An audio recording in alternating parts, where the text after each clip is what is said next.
Assalamualaikum warahmatullahi wabarakatuh. Sahabat edukasi, tahukah Anda bahwa obesitas merupakan sebuah kondisi kronis yang terjadi penumpukan lemak di dalam tubuh sehingga melebihi batas yang dianjurkan kesehatan.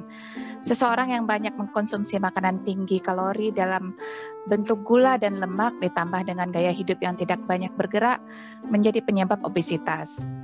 Ternyata obesitas pun tidak boleh diabaikan karena dapat memicu masalah kesehatan seperti stroke, jantung, diabetes, hingga beberapa jenis kanker lainnya. Obesitas sebenarnya dapat dicegah dan bisa disembuhkan. Untuk mengetahui cara prinsip pengelolaan dan pencegahan obesitas, telah hadir bersama kami Dr. Marisa, spesialis gizi klinik. Baik, Assalamualaikum dok. Waalaikumsalam warahmatullahi wabarakatuh. Ya, di sini ada beberapa pertanyaan yang akan saya tanyakan ke dokter. Apakah selain pola makan dan gaya hidup, apa saja faktor yang menyebabkan obesitas? Ya, baik, seperti yang sudah disampaikan tadi di awal bahwa obesitas itu terjadi jika kita mengkonsumsi terlalu banyak energi dibanding yang kita keluarkan. Jadi terjadi ketidakseimbangan. Nah, pada prinsipnya secara umum memang ketidakseimbangan ini terjadi ketika kita mengkonsumsi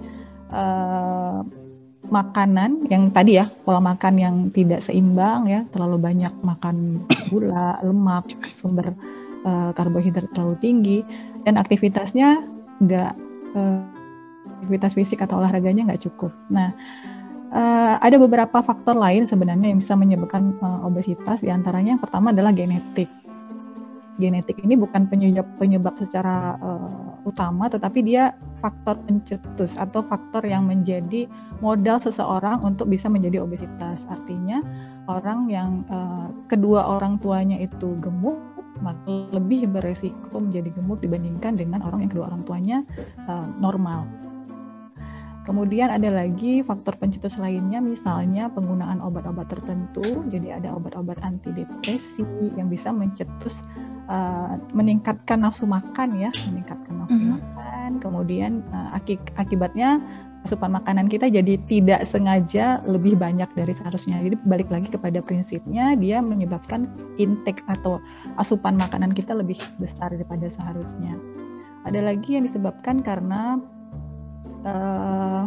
faktor yang lain, misalnya memang pada saat kompensasi ketika seorang stres ya. Jadi manajemen stres, kadang-kadang ada orang yang stres pelampiasannya itu dengan makan lebih banyak gitu. Jadi metode kita menghadap terhadap stres itu juga bisa mempengaruhi pola makan. Jadi intinya lebih kurang seperti itu. Atau penyakit-penyakit lain seperti penyakit di gangguan hormonal ya, seperti penyakit pada tiroid misalnya ya.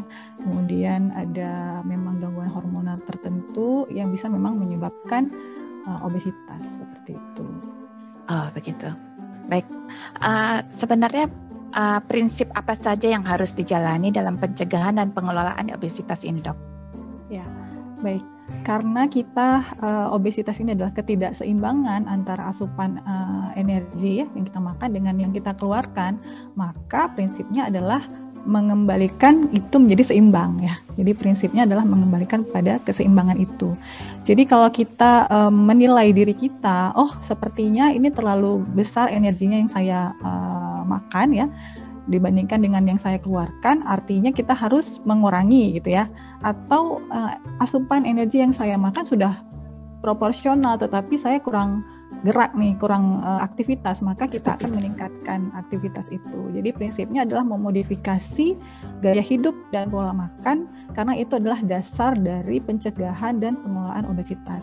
Jadi nggak ada istilahnya nih mau yang gemuk, mau kurus, nggak pakai diatur pola makannya dan nggak mau olahraga tuh nggak bisa. Jadi cuma mau minum obat aja gitu ya. Jadi itu bukan tata laksana yang tepat ya. Jadi tetap prinsip dasarnya adalah dalam piramida terapi atau pengobatan maupun pencegahan obesitas, pola makan dan aktivitas fisik adalah yang utama.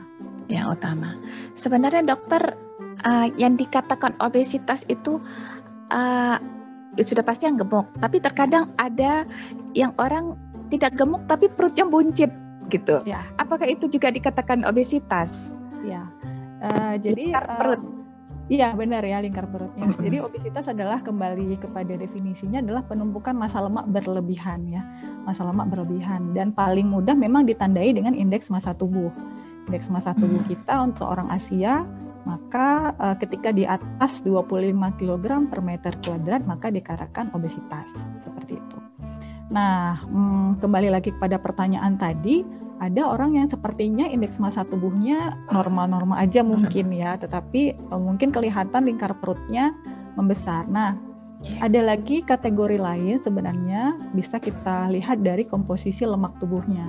Jadi kalau laki-laki itu lemak tubuhnya lebih dari 25% dan perempuan lebih dari 30%, maka dia sudah dikategorikan sebagai obesitas sebenarnya. Karena definisi obesitas adalah penumpukan massa lemak gitu ya. Penumpukan massa lemak. Nah, walaupun lemaknya nempelnya di perut, tetap namanya obesitas. Ya. Jadi itu yang lebih spesifik lagi disebut dengan obesitas yang jadi lingkar perut yang ditandai dengan pada laki-laki lebih dari 90, pada perempuan lebih dari 80 cm. Iya. Baik dokter, bagaimana cara menyiasati porsi makan pada seseorang yang obesitas? Oke. Pertama, sebelum mensiasati pola makan, porsi makan, sebelum mengatur-ngatur makannya dan jadwalnya, pertama yang paling penting adalah motivasi ya. Motivasi dan niat pribadi gitu ya. Jadi kalau itu sudah kuat, maka mengatur pola makan, mengatur jumlah dan jadwal pemberian makan akan sangat mudah. Yang pertama adalah motivasi. Ya, lanjut dokter. Ya baik. Jika kita mengatur porsi makan, maka sangat disesuaikan dengan kebiasaan makan orang tersebut. Jadi mungkin pendekatannya akan berbeda antara satu orang dengan orang lain. Tetapi secara umum adalah dalam satu piring makan itu memenuhi unsur-unsur gizi seimbang. Jadi ada karbohidratnya cukup, kemudian proteinnya juga cukup, kemudian lemaknya juga cukup dan dipilih yang baik, yang tidak lemak jenuh ya. Kemudian ada sayur dan buah sebagai sumber serat dan vitamin serta mineral. Jadi mungkin kalau pernah lihat isi piringku, maka ketika kita bagi dua, maka setengah piringnya adalah sayur dan buah, kemudian sepertiga kecilnya adalah sumber karbohidrat, boleh nasi, boleh jagung, kentang, roti, dipilih roti yang tidak putih ya. Kemudian sisanya adalah protein dan lemak. Biasanya kan lemak juga tergabung dalam makanan sumber protein, misalnya ikan, kemudian telur, kemudian tahu tempe, daging, dan sebagainya. Berarti lebih banyak ke proteinnya dok? Kalau untuk obesitas, untuk menurunkan berat badan, karbohidratnya cukup. Kemudian kita tinggi serat, kemudian protein juga bisa lebih banyak. Tapi memang sangat disesuaikan dengan kondisi pribadi masing-masing. Pada orang-orang dengan obesitas dan penyakit tertentu, kita akan melihat lagi secara lebih spesifik. Baik. Untuk pengaturan pola makannya dokter, apakah ada jenis buah yang tidak dianjurkan dalam menjalani prinsip pengolahan obesitas? Ya baik, buah itu selain mengandung vitamin dan mineral, dia juga mengandung gula buah ya, namanya fruktosa. Fruktosa itu makanya kita kalau makan buah kan ada rasa manisnya ya. Selain fruktosa dia juga mengandung ada sukrosa juga gitu ya. Nah, kalau golongan buah itu ada dua golongan sebenarnya. Ada golongan buah yang jumlah itu sangat sedikit ya dibandingkan ada satu lagi golongan buah yang satu porsinya itu mengandung sekitar 50 kalori. Nah, itu cara mengingatnya adalah buah-buah yang kita rasa itu dicicip artinya itu mengandung lebih tinggi kalori gitu.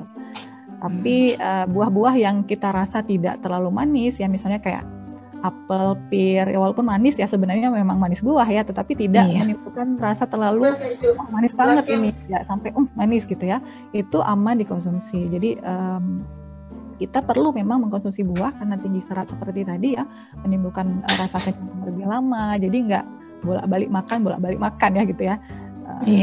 Perlu sekali memilih golongan tadi. Nah, golongan yang kalorinya itu lebih rendah ya, misalnya seperti apel, pir ya, kemudian juga bisa melon, kemudian kalau mau pepaya yang mengkal ya, bukan pepaya yang masak. Kemudian boleh seperti kesemek ya, kesemek. Kesemek ya. Itu oke Ini ya. agak jarang.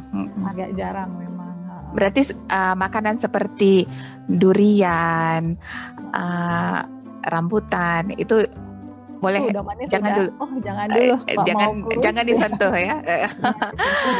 Baik. Kalau untuk jenis sayuran tersendiri apa?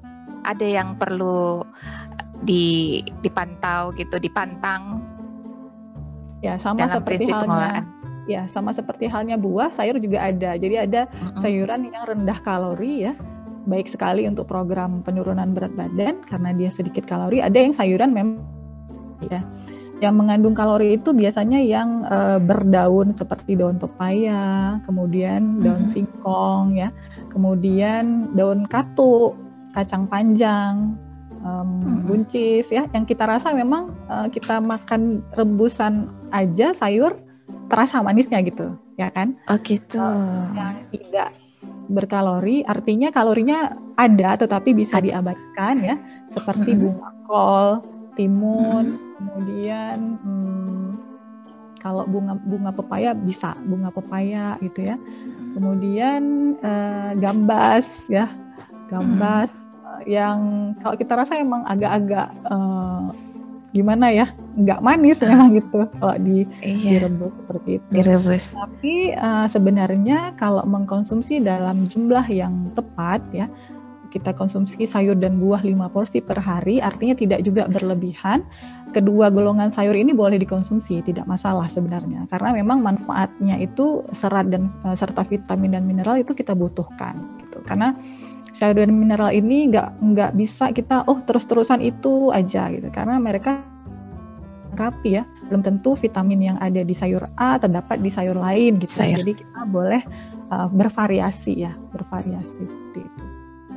Jadi dokter, seperti penjelasan dokter tadi, mengkonsumsi 5 macam sayur dan buah setiap hari, 5 porsi per hari. Itu harus 5 porsi dalam kondisi yang berbeda setiap hari.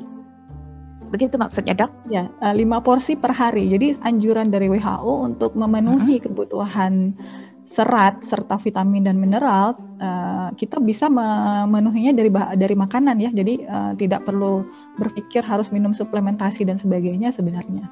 Kalau 5 porsi sayur dan buah ini bisa kita penuhi.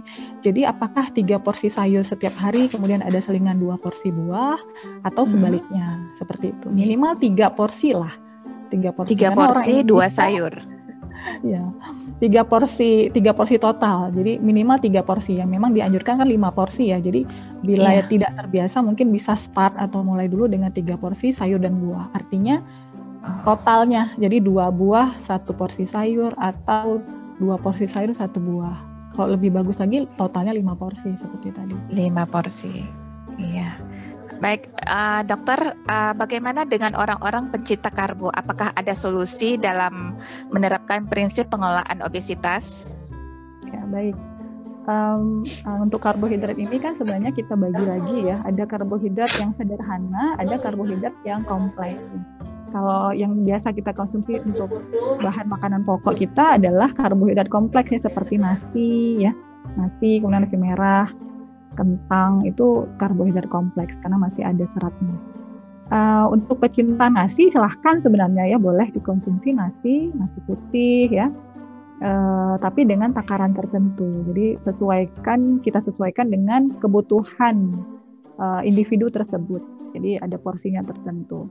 Dan untuk meningkatkan serat sebenarnya kita boleh memodifikasi, misalnya mencampur dengan beras merah, atau bahkan pindah ke makan beras merah gitu ya, langsung makan beras merah, atau jenis beras yang lain seperti shirataki gitu ya, yang memang dia rendah kalori tinggi serat juga, seperti itu.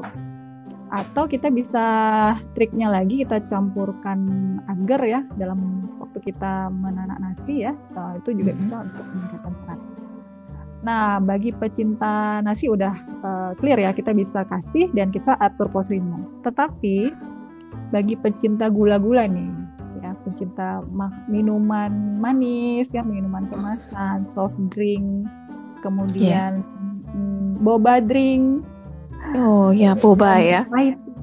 Sebagainya itu yang sugary drink ya, minuman yang manis, itu memang sebaiknya dihindari. Karena apa?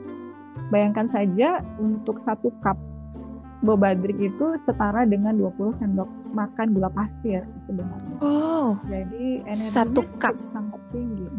1 cupnya. Itu Thai tea itu juga, Dok? Iya, tergantung jumlah yang dia minum sebenarnya. Mungkin dia beli 1 cup tapi 1 cup. Ya, seperti itu kurang lebih karena memang kalorinya kurang lebih ya. Jadi untuk yang pencinta ini sebaiknya memang dihindari, ditinggal kebiasaan ini karena memang tinggi gula akan masuk ke dalam tubuh kita dengan artinya kita makan terlalu tinggi energi, tidak kita keluarkan akan disimpan dalam bentuk lemak kan gitu ya, seperti itu. Jadi makanan kemasan, minuman kemasan menurut saya, kemudian soft drink juga ya, soft drink itu juga sangat tinggi gula. Ya, jadi juga ini yang perlu dicermati sebenarnya. Oh saya nggak makan kok, makan saya nggak banyak. Tetapi ketika kita tanyakan ternyata setiap hari makan minuman seperti ini, gitu ya. Jadi makanya itu bisa jadi salah satu penyebab ya di era-era sekarang ini ya, minuman kekinian banyak sekali. Jadi lebih baik untuk bijak memilih apa yang kita konsumsi. Masalah dengan frekuensi makanan yang dianjurkan dalam prinsip pengelolaan dan pencegahan obesitas ini bagaimana, Dok? Ya, prinsip penjadwalan ya berarti ya. Kalau frekuensi makannya. Biasa. Kalau yang seperti biasa kan kita 3 kali sehari makannya. Kalau dengan obesitas, apakah tetap sama 3 kali sehari? Ya.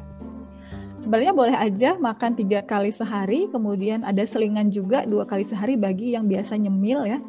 Jadi kita susah untuk lagi diet nih, nggak boleh nyemil ya Bu, itu akan susah sekali ya mengubah kebiasaan itu. Silahkan nyemil di jam selingan, silahkan makan besar di jam makan besar. Ada yang bisa 3 kali makan besar dan 3 kali selingan. Tadi juga seperti itu, ada yang 3 kali makan besar dan 2 kali selingan.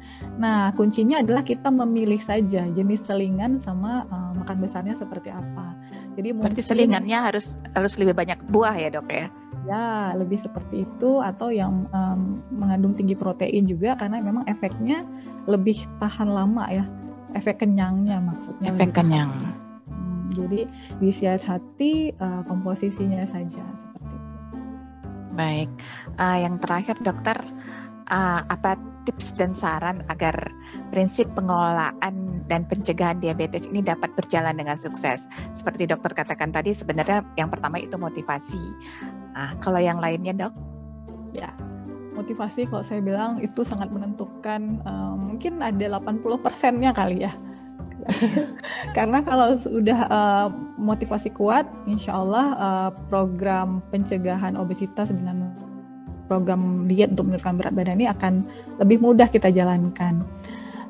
Yang kedua tadi kita memang harus kita camkan bahwa untuk tata laksananya, baik pencegahan maupun pengelolaan, prinsip dasarnya adalah perbaiki pola makan kita dan aktivitas fisik ya. Jadi tadi kita udah bicara tentang bagaimana pola makan yang oke, jangan lupa aktivitas fisiknya.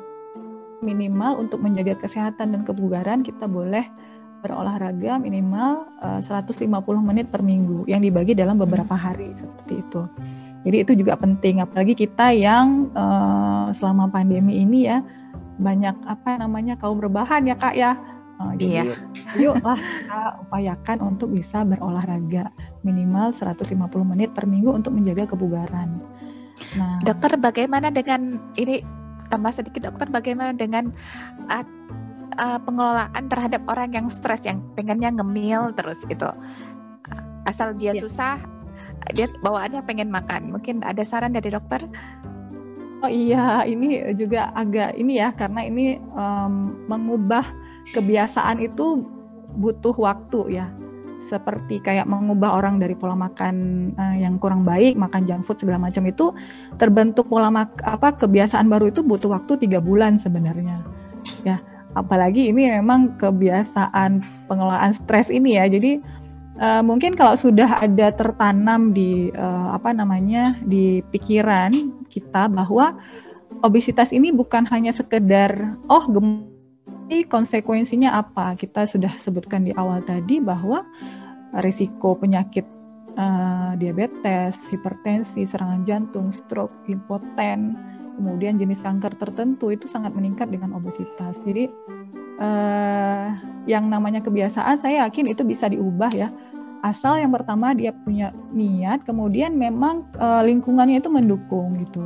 Jadi kalau kita ubah perilaku, memang harus didukung oleh sekeliling kita gitu. Jangan sampai kita nih mau berubah nih, misalnya lagi stres, nggak ngemil, nggak segala macam, tetapi kondisi di sekeliling kita nggak mendukung untuk itu gitu ya. Jadi teman-teman kita atau keluarga kita masih seenaknya gitu ya. Kita lagi program diet, dia diet terhawa-hawa, gitu. Dok. Ya, itu juga perlu diupayakan secara bersama-sama. Makanya kalau di keluarga ya, itu sangat penting untuk makan bersama ya, di meja makan secara bersama-sama gitu ya. Jadi untuk sama-sama di satu frekuensi, pola makannya juga sama-sama. Dan intinya kita perlu ingat bahwa turun berat badan itu, jadi gini, pola makan sehat itu penting, sangat penting. Untuk apa? Untuk tadi ya, untuk mencegah penyakit dan menjaga kesehatan kita. Nah, kalau turun berat badan itu bonus gitu. Jadi kita niatnya untuk sehat dulu, berat badan turun itu bonus gitu. Dari upaya yang sudah kita lakukan. Baik, yang sekilas saya tangkap berarti untuk penurunan obesitas itu intinya mereka jangan terlalu lapar, sehingga mungkin porsi makannya bisa berlebihan, Dok? Ya, jadi kita memang atur ya, jangan sampai porsi yang diberikan itu tidak cukup ya, dan malah nyari gitu ya, balas dendam di jam makan berikutnya. Jadi memang perlu pengaturan porsi, ukurannya maupun jadwalnya. Jadi memang harus patuh jadwal juga. Jangan ada makanan yang di skip sebenarnya. Jadi biasa kita mungkin skip makan pagi, sarapan skip, nanti makannya jam 11. Makan 11 itu lebih kan banyak makannya. Banyak. Lalu nanti makan siang lagi, itu kan jadwalnya jaraknya kan dekat, berdekatan. Jadi udah jam 5 makan lagi, terus jam 8 atau jam 7 malam makan lagi dengan jumlah yang itu. Jadi biasakan tubuh kita itu mengkonsumsi jumlah yang tertentu, sudah terukur, kemudian jadwalnya tetap. Jadi tubuh tahu, ini jadwal saya makan memang. Jadi dia sudah bersiap-siap, daripada kayak roller coaster gitu ya, nggak makan, terus makan, terus nggak makan lagi gitu. Iya, karena untuk zaman sekarang kan banyak model-model diet, mulai keto, ada lagi yang banyak lainnya, sampai nggak makan sama sekali gitu ya kan, yang akhirnya mungkin akan jatuh sakit, yang betul-betul kurus gitu. Baik dokter, terima kasih saya ucapkan kepada Dr. Marisa, spesialis gizi klinik yang telah memberikan informasi yang sangat berharga seputar pengelolaan dan pencegahan obesitas. Di sini saya dapat menarik kesimpulan bahwa untuk pengelolaan dan pencegahan obesitas dibutuhkan densitas energi yang rendah, yang intinya boleh makan apa saja tapi tidak merubah total kebiasaan makan dengan prinsip memberikan rasa kenyang dan tidak kelaparan. Dan terima kasih kepada tim PKRS yang telah membantu terlaksananya kegiatan ini. Saya Cud Eka Putri Ubid, mohon maaf jika ada kesalahan, karena kebenaran itu hanya milik Allah. Saya akhiri, wabillahi taufiq wal hidayah. Wassalamualaikum warahmatullahi wabarakatuh. Salam sehat selalu, salam edukasi.